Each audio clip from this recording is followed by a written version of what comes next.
আমাদের সকলের যিনি আশীর্বাদিকা, যার আশীর্বাদে আমরা বিভিন্ন জায়গায় এই ধরনের সংগঠনের মধ্যে আসতে পারি বা থাকি, সেটা সুষ্ঠুভাবে পরিচালনা করতে পারি।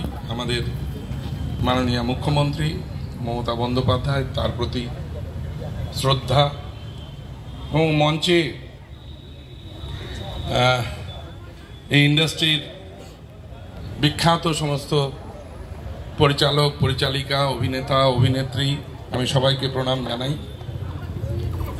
আসলে এক সময় উত্তরবঙ্গের আমরা যে জায়গাটা মূলত থাকি, আমার জেলা দার্জিলিং জেলা এবং আশপাশের যে অঞ্চলগুলো, ডুয়ার্স, তরাই, এই জায়গাগুলো